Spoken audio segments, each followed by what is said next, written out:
Здравейте с видеото на Smartphone BG, аз съм Георги и днес ще ви покажа Samsung Galaxy Note 4. Последният флагман на компанията, който заедно с Galaxy S5 трябва да е основно оръжие на компанията във високия ценови клас. Galaxy Note 4 е представителят с по-просторен дисплей, осигуряващ на потребителя функционалност и удобство при изпълнението на редица задачи, за което на помощ идва и традиционно добрият стилус. Ще запоходни една до друга. Смартфонът запазва формите познати до момента, като дисплеят вече е не 5,5, а 5,7 инча, с което се доближава максимално до 6-инчовите фаблети, но все пак остава под тази общо взето психологическа граница. Въпреки това обаче ми се струва, че смартфонът можеше да бъде и малко по-компактен, като бъде намалена рамката около дисплея, да кажем, но като цяло имаме немалко хардуер в устройството, така че може би до някъде това е разбираемо. Освен в бяло и черно, Samsung предлагат устройството и в бледо-розово и в леко бронзов оттенък на корпуса, но за момента черните и бели модели се очакват като по-масови на нашия пазар. За останалото ще почакаме и ще видим. Дисплеят вече е подсилен най-вече от към резолюция, а пикселите, които ще открием в него, се равняват на 2К резолюцията от 2560 по 1440 пиксела.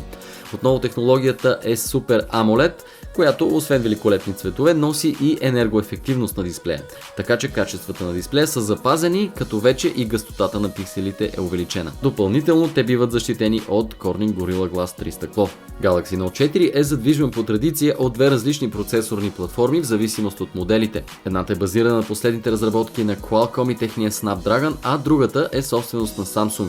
Платформата Exynos, която също е базирана на Cortex A7 и A15 ядрата. На практика тя работи с два комплекта от по 4 ядра, които работят по различно време в зависимост от натоварването на системата. Така се постига максимална енергоефективност и производителност. Енергоефективността се допълва и от Super Saving режима, който видяхме анонсиран още при Galaxy S5, превръщащ дисплея в черно-бял, за да се възползваме максимално от OLED пикселите и тяхната енергоефективност. Тестваният от мен модел не показа никакви проблеми с производителността, както при ежедневни задачи, така и при 3D натоварване. За това допринасят и 3 ГБ оперативна памет, разбира се.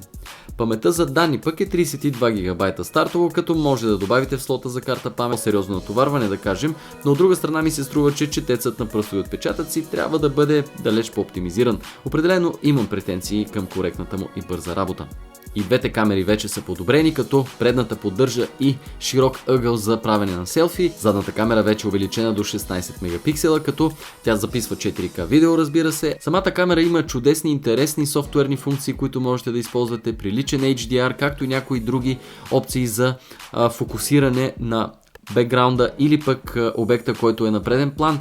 Аз обаче имам някои забележки към цветовото възпроизвеждане при снимките, така че може би фаворит в този клас остава за мен поне камерата на Lenovo Z2 Vibe Pro. Разбира се, време е да споменем и стилусът, който не само е запазен, но и подобрен като качество, с по-добри нива на чувствителност при натиск на дисплея и разбира